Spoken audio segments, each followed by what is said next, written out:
Tools video.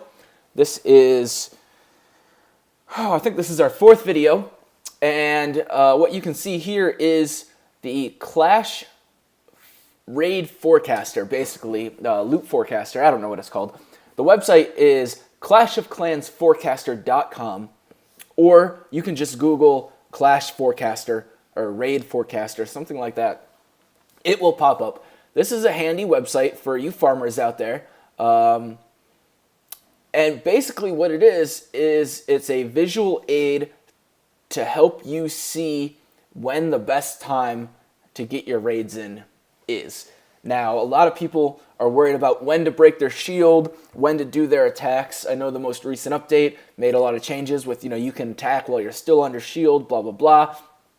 So this website basically looks at how many players are online and conveniently puts them by location, which is kind of nice. As you can see right now, there are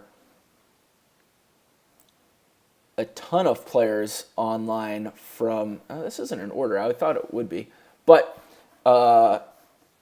basically this graph shows how many players are online and figures out, based on how many players are online and how recently the offline players went offline, how much loot should be available in the game at any one point in time. I'm sure there's a bunch of very complicated algorithms in there, but so you can see right now, I'm on West Coast time, it is a little bit after 2 p.m., and loot is considered decent, as it says right here.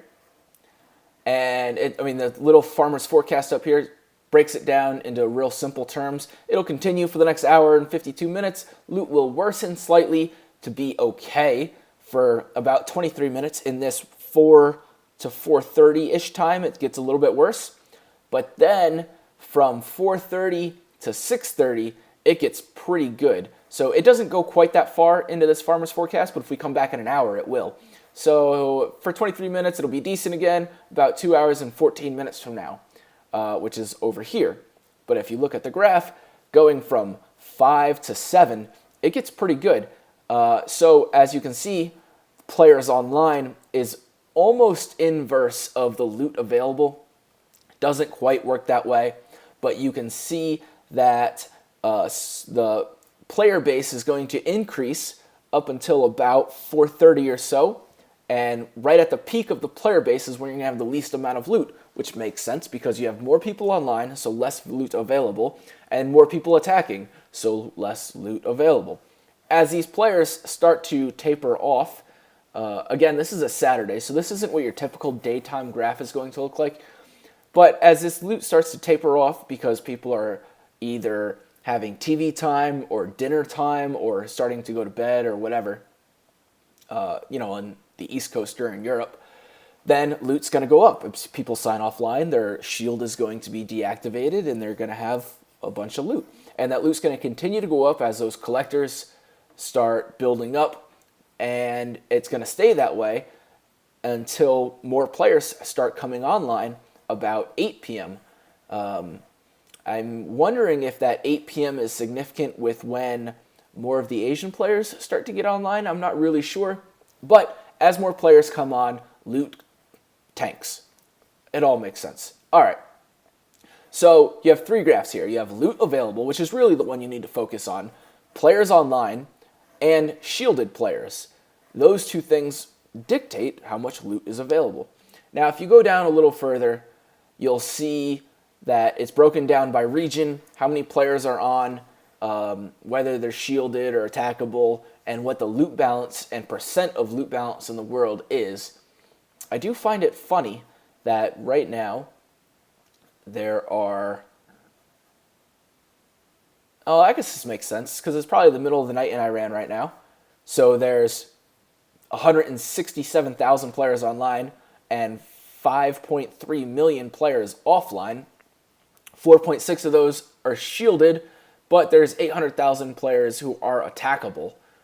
It is kind of funny how there's 800,000 players in Iran who are attackable, and they have more loot available than the 1.1 million players in the eastern United States who are attackable with 71 million balance of loot. That's a little interesting. I wonder how that's figured out. Doesn't matter. Anyways, come check this out. As you can see, the side of this page over here is cropped. There are advertisements on the left and the right. I decided to crop that out for you. And unfortunately, that did crop out some of this information here. But you guys can read that on your own. It does talk about how the simulation works and all that stuff. So if you're interested in that, kind of like I am, I'll probably be reading that here in about 15 minutes. Go ahead and check that out. Again, clashofclansforecaster.com, or just Google Clash Forecaster. It'll be the first thing that comes up. It gives you a scale on 1 to 10 of what the loot index is. You can see what time is good. So right now I have a shield for the next 9 hours.